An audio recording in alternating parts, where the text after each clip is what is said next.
म चाहिँ आज एक किसिमले भावुक नै भइरहेको छु। कारण यसमा आज बल्ल 4 वर्षपछि हामी यो ट्रेलर आज हामीले रिलिज गरिरहेका छौँ र यो 4 वर्ष पछाडि सोच्दाखेरि चाहिँ धेरै सम्झनाहरू आयो हैन।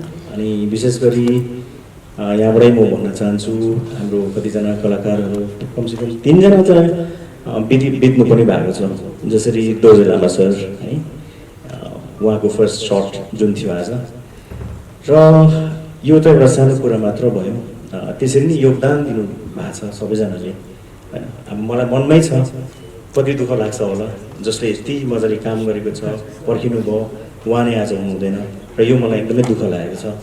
त्यसरी अरू 2 कर्मीहरू पनि त्यसरी नै बित्नुभयो कोभिडको टाइममा। यो एउटा कुरा छ र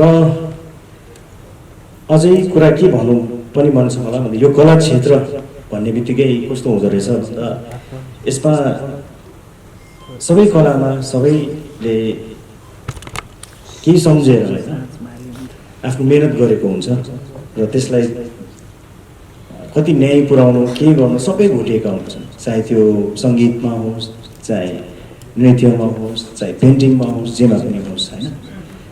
तर यो चलचित्र जुन कला छ क्षेत्र, त्यसमा चाहिँ मलाई लाग्छ सबभन्दा खुसीको कुरा चाहिँ सबैले समेट्न सक्छ यसमा। अनि त्यो नै मेरो लागि एकदमै, म त आफूलाई एकदमै भाग्यमानी सोच्छु हैन, त्यो यो क्षेत्रमा छु भनेर जसमा सबैलाई समेट्न सकिन्छ। र हामी सबै नेपालीहरू संसारभरि छरिएका जति पनि छन् हामीहरू सबै आफ्नो आफ्नो ठाउँमा छ हैन। भाषा अलिक लय अलिक अलग होला हैन, तर हामी नेपालीहरू हौँ सबै ठाउँ।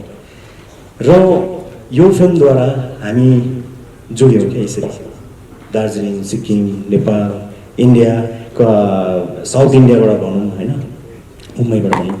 र कला नै एकदमै ठुलो कुरा हो भन्ने चाहिँ मलाई लाग्छ। आज संसारमा जे पनि भइरहेछ कला नै एउटा यस्तो क्षेत्र हो जसले चाहिँ बलियो प्रकारले आफ्नो आवाज उठाउन सकिन्छ होइन, योगदान दिन सक्छ।